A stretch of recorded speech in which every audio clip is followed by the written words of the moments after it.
Cerita anak Cindelaras dari Jawa Timur. Kerajaan Jenggala adalah kerajaan yang makmur. Namun semenjak rajanya yang bernama Raden Putra memiliki selir, semua jadi berubah. Kerajaan yang tadinya tenang, kini selalu bermasalah. Selir raja yang iri dengan permaisuri menjadi dalang semua masalah tersebut. Selir raja ingin mengusir permaisuri dari istana. Suatu ketika, selir bersama tabib raja memfitnah permaisuri.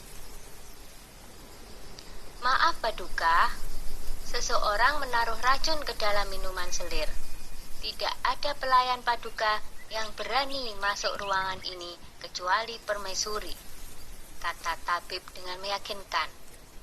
Raden Putra sangat terkejut dan marah mendengar itu. Ia memerintahkan patihnya untuk membuang permaisuri ke hutan. Untunglah Sang Patih adalah seorang yang bijaksana.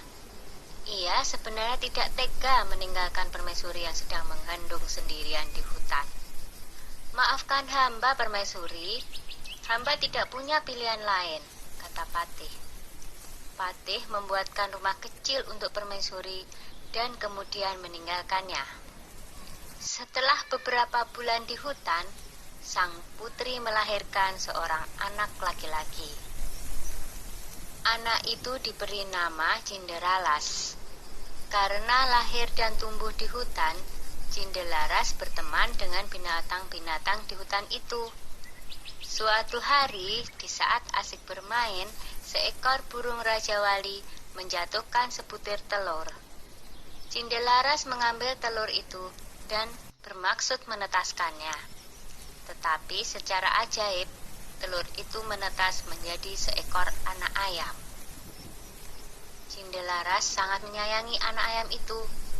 Kian hari, anak ayam itu tumbuh menjadi seekor ayam jantan yang gagah dan bersuara merdu. Kicauan seperti seekor burung yang tengah bersiul nyaring. Yang lebih mengejutkan adalah setelah bersiul nyaring, ayam itu berkokok. "Kukuruyuk, tuanku adalah Cinderalas. Rumahnya di tengah rimba, atapnya daun kelapa. Ayahnya Raden Putra." Cinderalas memperlihatkan ayam jantan itu kepada ibunya. Ibu Cinderalas yang mendengar kokok ayam itu akhirnya menceritakan asal-usul mengapa mereka sampai berada di hutan. Mendengar itu, Cinderalas bertekad mengungkap semua kejahatan selir raja ke istana. "Aku akan ke istana, Bu. Aku yakin kebenaran akan menang dan kejahatan akan mendapatkan hukuman yang setimpal." Setelah diizinkan oleh ibunya, Cinderalas berniat pergi ke istana membawa ayam jantannya. Dalam perjalanan, ada beberapa orang yang sedang mengadu kokok ayam mereka. Cinderalas kemudian dipanggil oleh orang-orang itu. "Ayo, kalau berani, adulah kokok ayam jantanmu dengan ayamku." "Ayam siapa yang paling keras suaranya?" tantang orang itu. "Baiklah," jawab Cinderalas. Ketika diadu, ternyata ayam jantan Cinderalas berkokok lebih keras. Ia mengalahkan semua lawannya satu persatu. Ayam Cinderalas tak terkalahkan.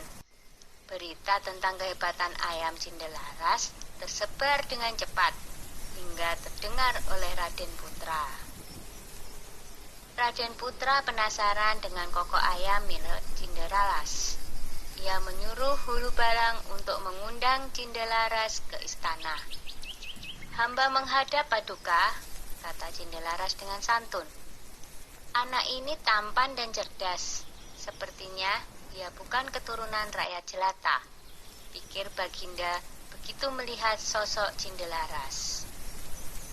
Raden Putra menjelaskan maksud hatinya mengundang Cinderalas ke istana. Raden Putra menantang untuk adu kokok ayam. Cinderalas mau memenuhi tantangan Raden Putra dengan satu syarat. Jika ayamnya kalah, maka ia bersedia mengabdi mengurus ayam Raden Putra seumur hidupnya. Tetapi jika ayamnya menang, maka setengah kekayaan kerajaan menjadi milik Cindelaras. Raden Putra menyanggupi tantangan Cindelaras. 2 ekor ayam itu mulai berkokok. Ayam Cindelaras berkokok dengan sangat merdu dan lebih keras. Penonton bersorak mengeluh-elukan Cindelaras dan ayam jantannya. Baiklah, aku mengaku kalah. Aku akan menepati janjiku. Tapi, siapakah kau sebenarnya, anak muda? Kata Raden Putra penasaran. Cindelaras lalu membisikkan sesuatu kepada ayamnya. Tak lama kemudian, ayam jantan Cindelaras berkokok keras. Kukuruyuk, tuanku adalah Cindelaras. Rumahnya di tengah rimba. Atapnya daun kelapa, ayahnya adalah Raden Putra. Begitu berulang-ulang. Raden Putra kaget mendengarnya, lalu bertanya, benarkah apa yang aku dengar? Lalu Cindelaras menjawab, benar Baginda. Hamba Cindelaras, ibu hamba adalah permaisuri Baginda. Bersamaan dengan itu, sang patih segera menghadap dan menceritakan semuanya. Aku telah melakukan kesalahan, kata Baginda Raden Putra.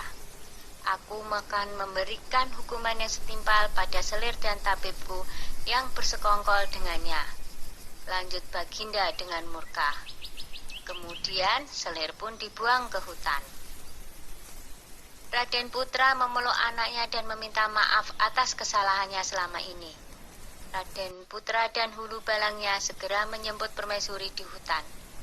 Akhirnya, Raden Putra, permaisuri, dan Cindelaras berkumpul kembali. Setelah Raden Putra tiada, Cindelaras menggantikan kedudukan ayahnya dan memerintah dengan adil dan bijaksana.